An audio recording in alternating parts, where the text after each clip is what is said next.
My dear students, welcome to our history class. Last day നമ്മൾ ചർച്ച ചെയ്തിരുന്നത് medieval കാലഘട്ടത്തിലെ ആ ഒരു ഭക്തി മൂവ്മെൻറ്റിനെ കുറിച്ചും സൂഫി മൂവ്മെൻറ്റിനെ കുറിച്ചിട്ടൊക്കെ ആയിരുന്നു. And the major result of bhakti movement was the development of regional languages. We already discussed about it, and also we discussed about some works of that period, and today we are going to discuss about the music of that period. ആ ഒരു കാലഘട്ടത്തിലെ മ്യൂസിക്കിനെ കുറിച്ചാണ് നമുക്കിന്ന് discuss ചെയ്യാനുള്ളത്.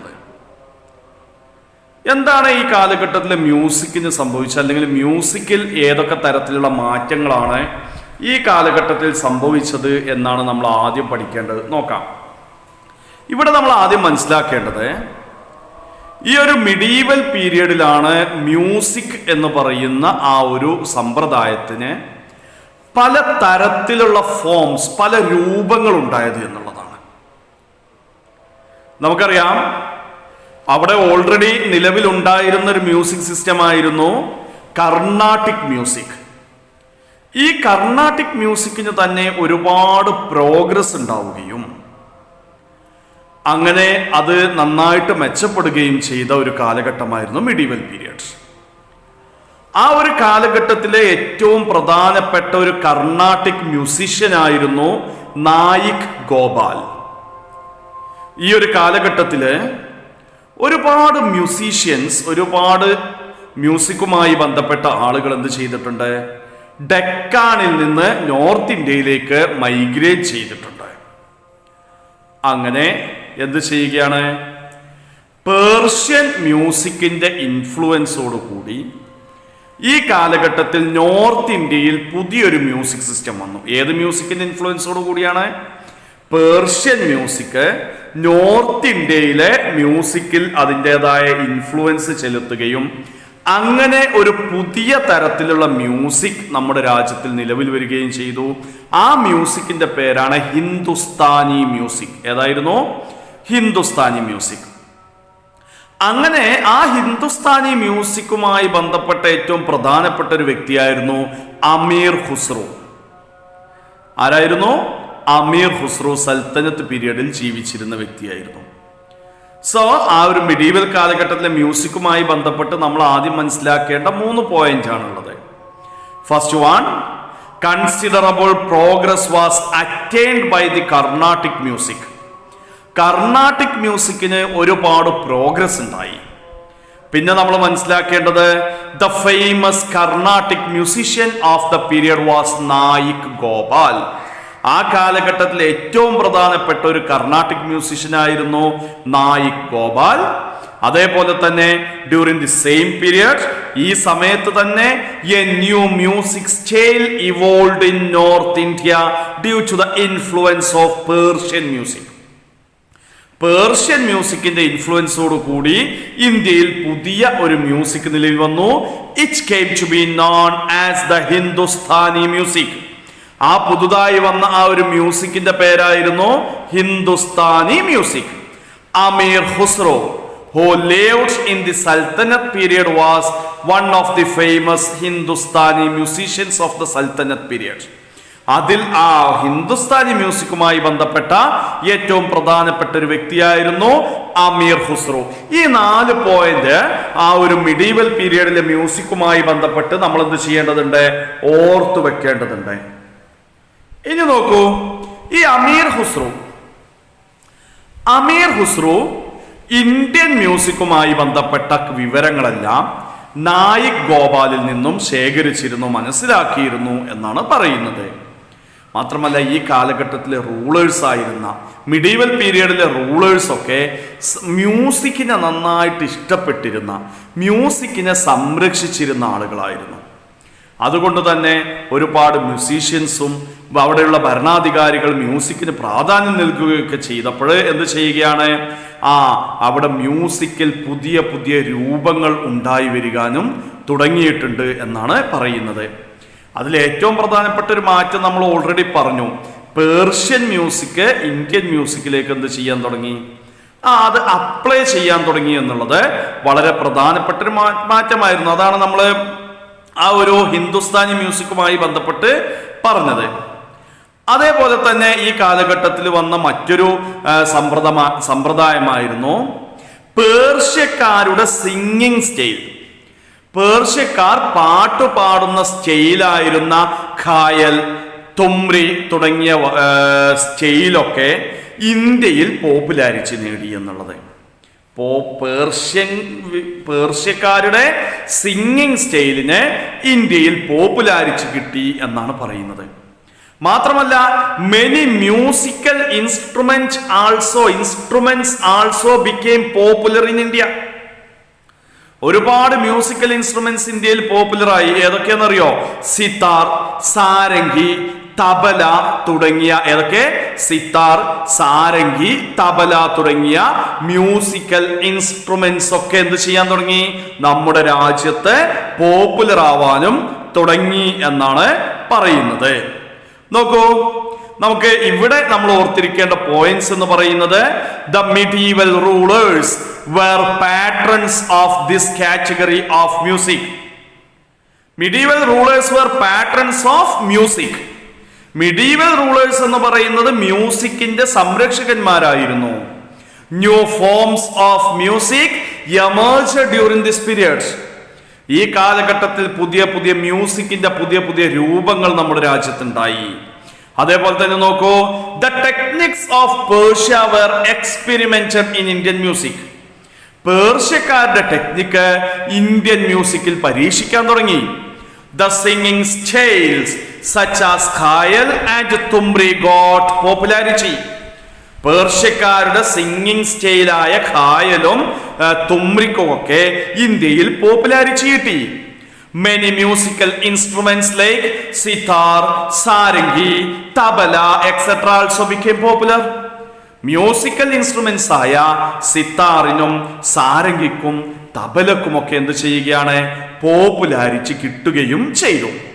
ഇത് നമ്മൾ ഈ ഭാഗത്ത് നിന്ന് എന്ത് ചെയ്യണം, മനസ്സിലാക്കേണ്ട മറ്റു പോയിന്റുകളാണ്. ഇനിയോ മ്യൂസിക്കിലേക്ക് സൂഫി വിഭാഗം നൽകിയ അല്ലെങ്കിൽ സൂഫി സയൻസ് മിഡീവൽ മ്യൂസിക്കിലേക്ക് നൽകിയ കോൺട്രിബ്യൂഷൻസ് എന്തൊക്കെയായിരുന്നു എന്നുള്ളത് നമ്മൾ നോക്കേണ്ടതുണ്ട്. അതായത് സൂഫികളും ആ കാലഘട്ടത്തിലെ മ്യൂസിക്കിലേക്ക് അവരുടേതായിട്ടുള്ള എന്ത് ചെയ്തിട്ടുണ്ട്, സംഭാവനകൾ നൽകിയിട്ടുണ്ട്. അതാണ് നോക്കൂ, the special interest of some Sufis in singing also responsible for this. എന്ത് ചെയ്തിട്ടുണ്ട്, മ്യൂസിക്കിന്റെ ഡെവലപ്മെന്റില് ചില സൂഫികളുടെ താല്പര്യവും എന്ത് ചെയ്തിട്ടുണ്ട്, ആ ഡെവലപ്മെന്റിന് കാരണമായിട്ടുണ്ട്.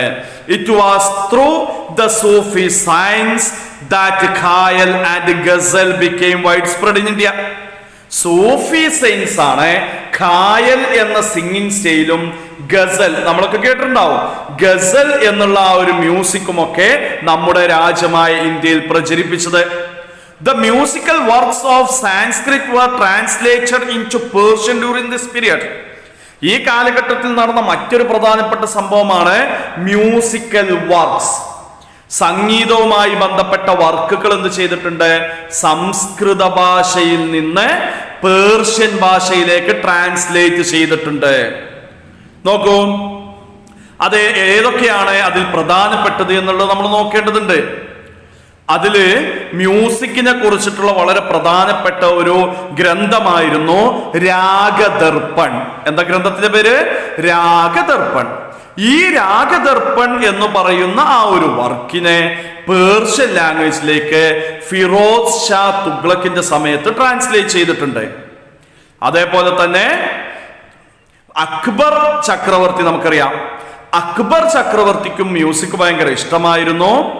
അദ്ദേഹത്തിന്റെ കൊട്ടാരത്തിൽ അബുൽ ഫസൽ എന്ന ചരിത്രകാരൻ അല്ലെങ്കിൽ അദ്ദേഹം പറയുകയാണ് 36 മ്യൂസീഷ്യൻസിനെ ആര് പാട്രണൈസ് ചെയ്തിരുന്നു? അക്ബർ ചക്രവർത്തി സംരക്ഷിച്ചിരുന്നു. എത്ര? 36 മ്യൂസീഷ്യൻസിനെ. ആ 36 മ്യൂസീഷ്യൻസിൽ ഏറ്റവും ഫേമസ് ആയ മ്യൂസീഷ്യനായിരുന്നു ടാൻസൻ. എന്താ പേര്? Tansen.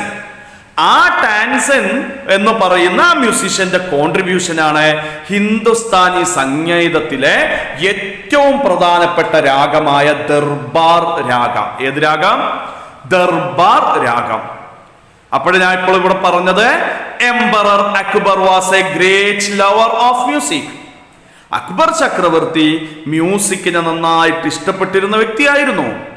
Abul Fasal states that 36 musicians were patronized by Akbar. Abul Fasal പറയാണ് 36 മ്യൂസീഷ്യൻസിനെ അക്ബർ ചക്രവർത്തി സംരക്ഷിച്ചിരുന്നു.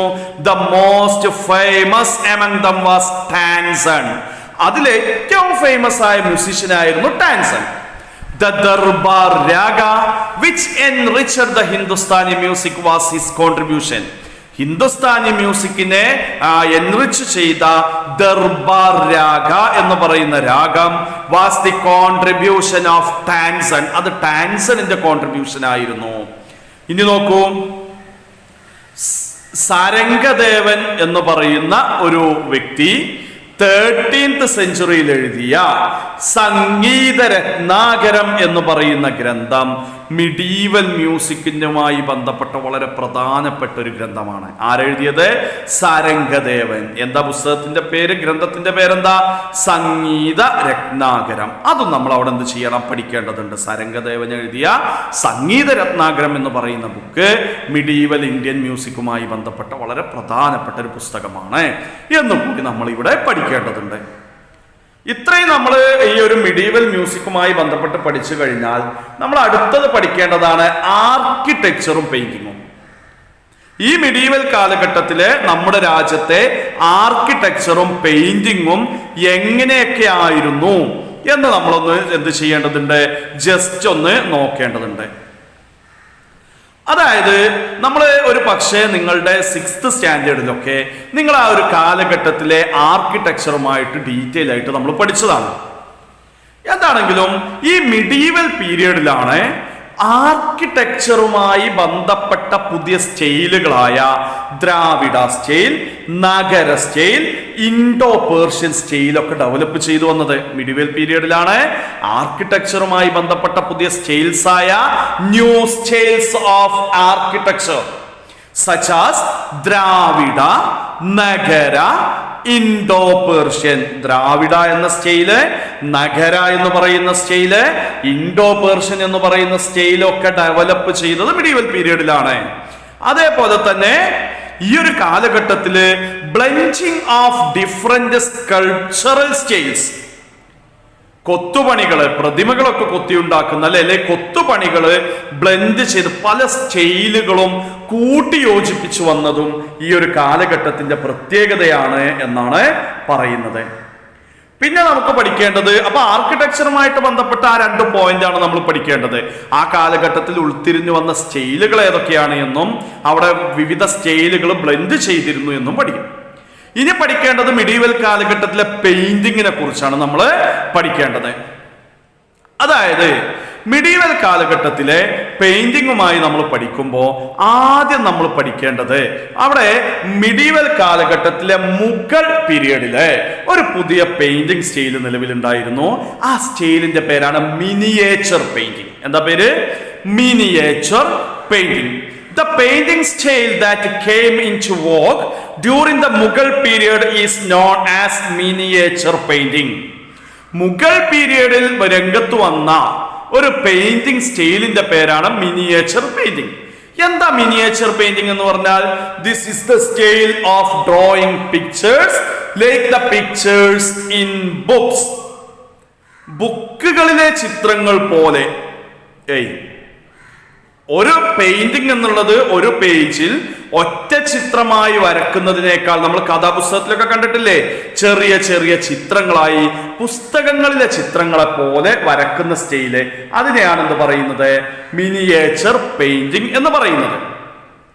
അപ്പൊ ഈ മിനിയേച്ചർ പെയിന്റിംഗ് എന്ന് പറയുന്ന സിസ്റ്റം അല്ലെങ്കിൽ ആ സ്റ്റൈല് നിലവിൽ വന്നത് മുഗളന്മാരുടെ ഭരണകാലത്താണ്.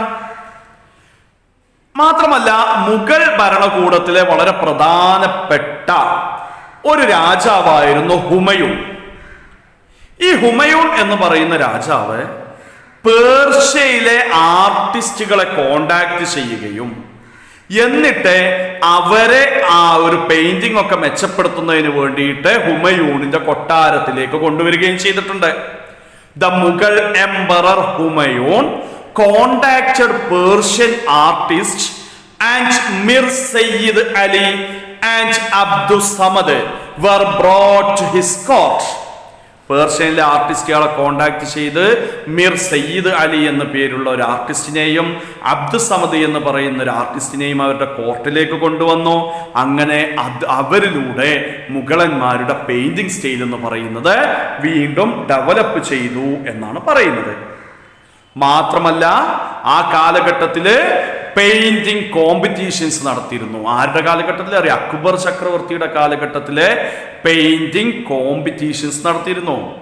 Painting competitions were organised during the reign of emperor Akbar. Akbar ചക്രവർത്തിയുടെ കാലഘട്ടത്തിൽ പെയിന്റിംഗ് കോമ്പറ്റീഷൻസ് നടത്തിയിരുന്നു. മാത്രമല്ല മഹാഭാരതത്തിലെ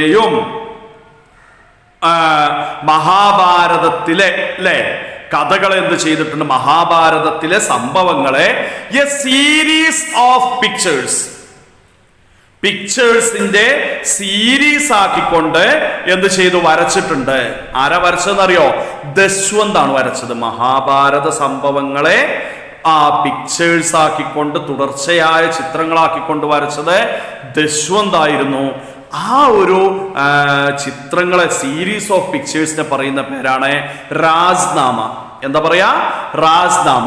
the stories of Mahabharata were completely compiled into a series of painting called Rajnama by Daswanth. Daswanth എന്ത് ചെയ്തിട്ടുണ്ട്? രാജ്നാമ എന്ന പേരില് മഹാഭാരതത്തിലെ സംഭവങ്ങളെ പിക്ചേഴ്സ് ആയിക്കൊണ്ട് വരച്ചിട്ടുണ്ട്. ദശ്വന്ത് ജീവിച്ചിരുന്നതും അക്ബർ ചക്രവർത്തിയുടെ കാലത്താണ്. ദശ്വന്ത് ജീവിച്ചിരുന്ന ആരുടെ കാലഘട്ടത്തിലാണ്? അക്ബർ ചക്രവർത്തിയുടെ കാലഘട്ടത്തിലായിരുന്നു. അതും വളരെ ഇമ്പോർട്ടന്റ് ആയിട്ടുള്ള ഒരു പോയിന്റ് ആണ്. പിന്നെ പെയിന്റിങ്ങിന്റെ തീമുകളെ കുറിച്ചാണ് പഠിക്കേണ്ടത്. ഓരോ വ്യക്തികളും അവർ ജീവിച്ചിരുന്ന പ്രദേശത്തെ പ്രകൃതിയെയും അനിമൽസിനെയും ബേർഡ്സിനെയും ഒക്കെ ചിത്രങ്ങളാക്കി വരച്ചിരുന്നു. എങ്ങനെ ഏകദേശം ജഹാംഗീർ ചക്രവർത്തിയുടെ കാലഘട്ടമായപ്പോഴേ എന്ത് ചെയ്തു?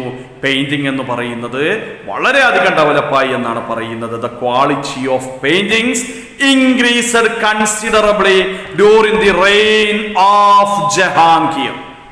ജഹാംഗീർ ചക്രവർത്തിയുടെ കാലഘട്ടമാവുമ്പോൾ പെയിന്റിംഗ് ഒക്കെ പുരോഗതി പ്രാപിച്ചു. Bishan Das and Abul Hasan were the greatest painters of the period. Bishan Das എന്ന പേരുള്ളതും അബുൽ ഹസൻ എന്ന പേരുള്ളതുമായ രണ്ട് വ്യക്തികൾ ആ ഒരു കാലഘട്ടത്തിൽ ജഹാംഗീറിന്റെ കാലഘട്ടത്തിലെ വളരെ ഫേമസ് ആയ പെയിന്റേഴ്സ് ആയിരുന്നു.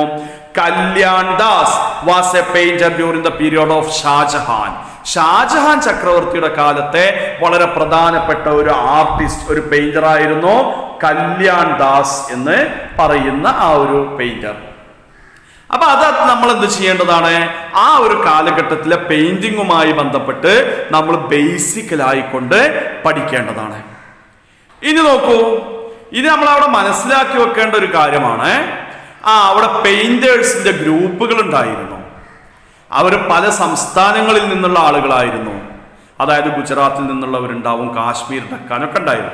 അവരുടെയൊക്കെ പിക്ചേഴ്സിന്റെ പ്രത്യേകത എന്ന് പറയുന്നത് ഓരോ വ്യക്തികൾ വരക്കുന്നതും അവർ എവിടെയാണോ താമസിക്കുന്നത് അവിടുത്തെ ആ ഒരു ആശയം വെച്ചിട്ടായിരിക്കും. അപ്പൊ പ്രകൃതിയെ വരക്കാൻ പറഞ്ഞാൽ, ഇവിടെ കേരളത്തിലെ ഒരാളോട് പ്രകൃതി വരക്കാൻ പറഞ്ഞാൽ നമ്മൾ കുറെ തെങ്ങും കാര്യങ്ങളൊക്കെ വരക്കുക. നേരെ മറിച്ച് രാജസ്ഥാൻ മരുഭൂമിയിലെ ആളുകളോട് പ്രകൃതിയെ വരക്കാൻ പറഞ്ഞാൽ അവരവിടുത്തെ മരുഭൂമിയുടെ ചിത്രങ്ങളല്ലേ വരക്കുക. അപ്പൊ ഓരോ പെയിന്റിങ്ങിലും അവരുടെ റീജിയൺ, പ്രാദേശികമായ സ്റ്റൈലുകളൊക്കെ എന്ത് ചെയ്തിരുന്നു, അതിൽ സ്വാധീനിച്ചിരുന്നു എന്ന് നമ്മൾ മനസ്സിലാക്കിയാൽ മതി. അതേപോലെ തന്നെ നമ്മൾ അടുത്തത് ഈ ഒരു കാര്യങ്ങളുമായി ബന്ധപ്പെട്ട് പഠിക്കേണ്ടത് നോക്കാം. താഴോട്ട് വരുമ്പോൾ നമുക്കിവിടെ കാണാൻ കഴിയുന്നുണ്ട്. Their paintings were based on the themes of the Puranas and the stories of both India and Persia. ഇത്തരം ആളുകളുടെയൊക്കെ തീമുകൾ ഇന്ത്യയിലെയും പേർഷ്യയിലെയും കഥകളോ പുരാണങ്ങളോ ഒക്കെ ആയിരുന്നു. അത് നമ്മൾ മനസ്സിലാക്കിയത് മതി. അത് കഴിഞ്ഞിട്ടുള്ളതാണ് നമ്മൾ പഠിക്കേണ്ടത്. The wall paintings of that time were also remarkable. ഈ കാലഘട്ടത്തിൽ വാൾ പെയിന്റിങ്സ്, ചുമർ ചിത്രങ്ങൾ ഉണ്ടായിരുന്നു. The wall paintings on the Tanjavur temple during the period of the Cholas were an important feature of medieval painting. ആ വാൾ പെയിന്റിംഗ് ഏറ്റവും famous ആയതാണ് ചോളന്മാരുടെ കാലഘട്ടത്തിലെ തഞ്ചാവൂർ ക്ഷേത്രത്തിന്റെ ചുമരിൽ വരച്ചിട്ടുള്ള പെയിന്റിങ്സ്. അപ്പോൾ ആ ഒരു പോയിന്റും എന്ത് ചെയ്യുക, നമ്മൾ അവിടെ പഠിക്കുക. ഓക്കെ, അപ്പൊ ഇത്രയാണ് നമുക്ക് ഇവിടെ പഠിക്കാനുള്ളത്. പെയിന്റിങ്ങുമായി ബന്ധപ്പെട്ടു, ആർക്കിടെക്ചറുമായി ബന്ധപ്പെട്ടു ആ പോയിന്റുകൾ മാത്രം നമ്മൾ എന്ത് ചെയ്താ പഠിച്ചാൽ മതി. അപ്പൊ ഇത്രയും പഠിച്ചു കഴിഞ്ഞാൽ നമ്മുടെ ഈ പാഠഭാഗവും എന്ത് ചെയ്യാണ്, ഇവിടെ അവസാനിക്കുകയാണ്. അപ്പോൾ ഈ പാഠം ഇവിടെ അവസാനിച്ചു. നമ്മൾ എന്ത് ചെയ്യണം, നന്നായിട്ട് വായിച്ച് പഠിച്ച് മനസ്സിലാക്കി നോട്ട്സ് കംപ്ലീറ്റ് ചെയ്ത് അയച്ചു തരാൻ. പല ആളുകളും നോട്ട്സ് അയച്ചു തരുന്ന സ്വഭാവം ഇല്ല. പല ആളുകൾക്കും ക്ലാസ് കാണുന്ന സ്വഭാവവും ഇല്ല. അപ്പോൾ ഇനി നമ്മുടെ ഒരു ആനുവൽ എക്സാം ഉണ്ടാവും. അപ്പോഴും നമുക്ക് മാർക്കും കാര്യങ്ങളൊക്കെ കിട്ടൽ നിർബന്ധമായിരിക്കും. അപ്പോൾ ആ സെൻസോടുകൂടി തന്നെ ക്ലാസ്സുകൾ കേട്ട് നമ്മൾ പഠിക്കുക. ഓക്കെ, അപ്പോൾ വീണ്ടും അടുത്ത പാഠവുമായി കൊണ്ട് അടുത്ത ദിവസം കാണാം.